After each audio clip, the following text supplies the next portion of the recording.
बच्चों, आज हम पाठ 6 जानकारियाँ बड़ी आपदाएं घटी पढ़ने जा रहे हैं। इस पाठ में प्राकृतिक आपदाओं के विषय में बताया गया है और उनसे बचने के उपाय बताए गए हैं।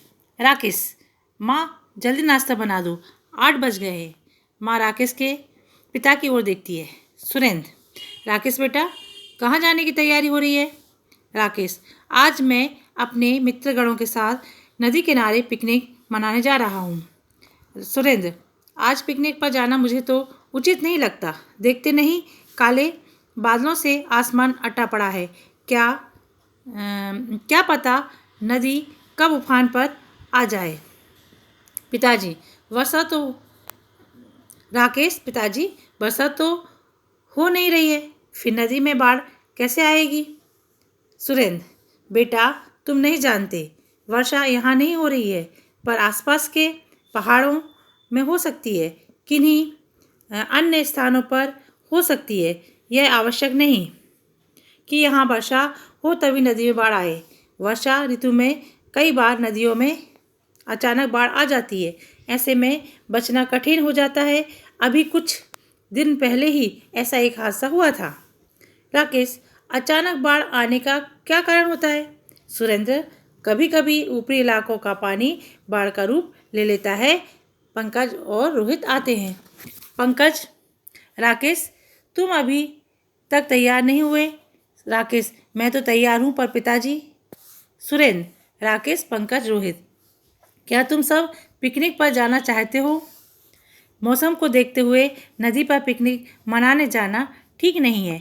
पता नहीं प्राकृतिक आपदा कब आ जाए। रोहित, यह प्राकृतिक आपदा क्या होती है? सुरेंद्र, मैं समझाता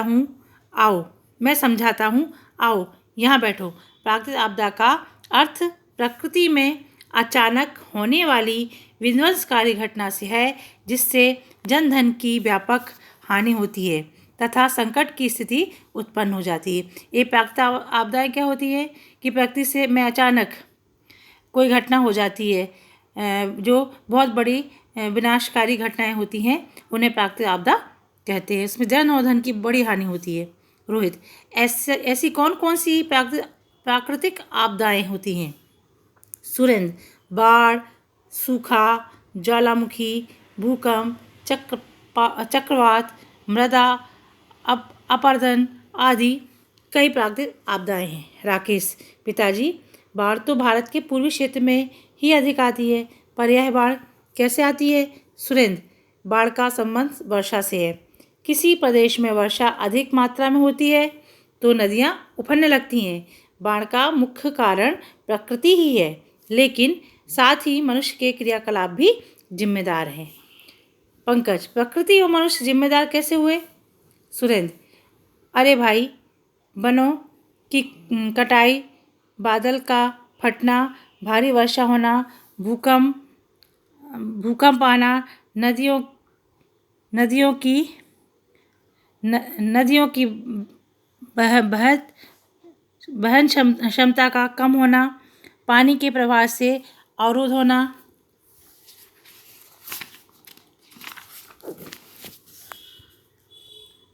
पहला तो सूखे का अवरोध होना आदि सभी कारण प्रकृति और मनुष्य से ही जुड़े हैं। रोहित, पर पिताजी, बाढ़ से होने वाले नुकसान को रोकने के लिए कुछ उपाय भी तो किए जाते होंगे। सुरेंद्र, बाढ़ से होने वाले नुकसान को रोकने के लिए सब मिलकर प्रयास करते हैं। सरकार भी कई कार्य करती है, जैसे जल के बहाव में कमी करने के लिए वन लगवाना, जल प्रवाह मार्ग में नहरी तंत्र का विकास करना, नदियों के किनारों पर तटबंधों तथा बांधों का निर्माण करवाना, बाढ़ की भविष्यवाणी पूर्व अनुमान करना आदि। पंकज, अरे वाह, आज तो हमें नई नई जानकारियाँ मिल रही हैं। सुरेंद्र, प्रकृति की लीला ही अनोखी है। कभी सूखा पड़ता है तो कभी चक्रवात आ जाता है। इन आपदाओं से जन धन की बहुत हानि होती है। रोहित, यह चक्रवात क्या होता है? इसके बारे में भी बताइए ना। सुरेंद्र, चक्रवात वायुमंडलीय दबाव में आकस्मिक परिवर्तन के कारण होता है। इसका संबंध जलवायु से है। समुद्र में प्रलयंकारी तूफान उठता है। प्राकृतिक संतुलन को विकृत करने में इसकी महत्वपूर्ण भूमिका होती है।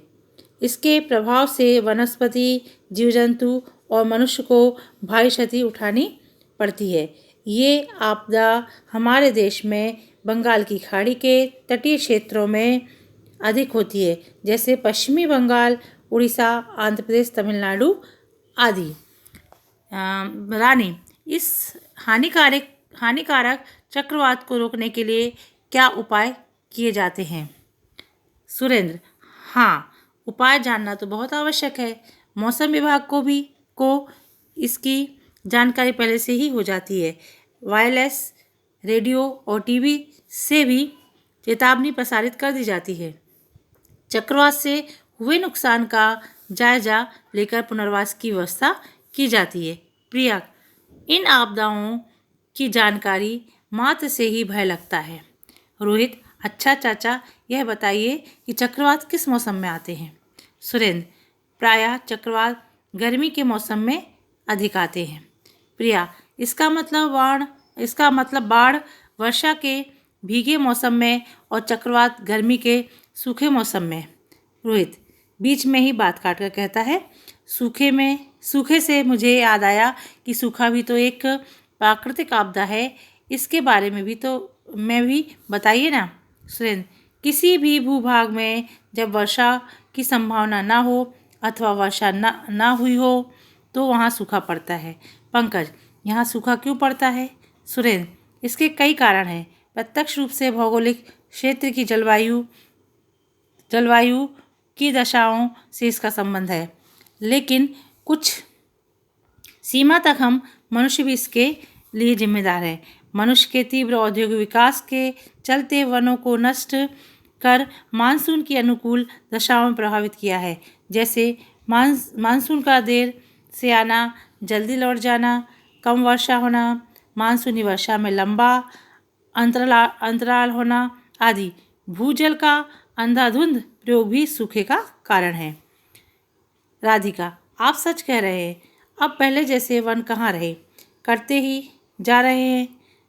सूखा पड़ने से तो सभी दुखी होते हैं। सुरेंद्र, सूखे से संपूर्ण जीव मंडल प्रभावित होता है, क्योंकि पादप एवं जीव जगत दोनों ही जल पर निर्भर रहते हैं। इससे अनेक जीव जंतुओं की प्रजातियां नष्ट हो जाती हैं। भूजल स्तर में कमी आने से कृषि पर प्रतिकूल प्रभाव पड़ता है। चारे की कमी से पशुधन की हानि होती है। औद्योगिक क्षेत्र पर प्रभाव पड़ता है। बेरोजगारी फैलती है। स्वास्थ्य पर भी प्रतिकूल प्रभाव पड़ता है। राकेश, सूखे से निपटने के लिए सरकार क्या क्या कार्य करती है? सुरेंद्र, सूखे की समस्या से निपटने के लिए सरकार 2 प्रकार के कार्य करती है। पहला तो सूखे के कारणों का पता लगाना और दूसरा सूखाग्रस्त क्षेत्रों में राहत कार्य करवाना। सूखे से राहत पहुंचाने के लिए सूखाग्रस्त क्षेत्रों में दौरा कर कई कार्यक्रम आयोजित किए जाते हैं, जैसे रोजगार प्रदान करने के लिए सामुदायिक विकास कार्यक्रम, अकाल राहत कार्यक्रम, मरु विकास कार्यक्रम, जवाहर रोजगार योजना, स्वर्ण जयंती ग्राम स्वरोजगार योजना, काम के बदले अनाज कार्यक्रम आदि। रोहित, यह राहत कहाँ से मिलती है? सुरेंद्र, केंद्र एवं राज्य सरकारों द्वारा।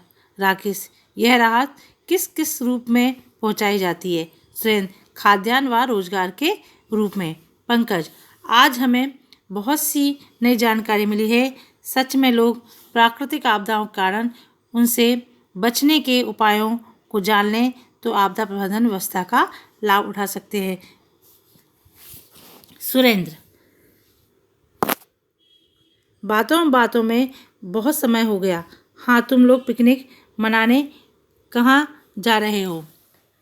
पंकज, अब इतना जान लेने के बाद आज हम नदी किनारे ना जाकर कहीं बाग बगीचे में जाकर पिकनिक का आनंद लेंगे। राकेश, चलो चले। सभी मित्रों का प्रस्थान। बच्चों, तुम्हें यह पाठ समझ में आ गया होगा कि किस प्रकार से हमारे प्रकृति की आपदाएं फैलती हैं और उनसे हमें किस प्रकार से निपटना चाहिए।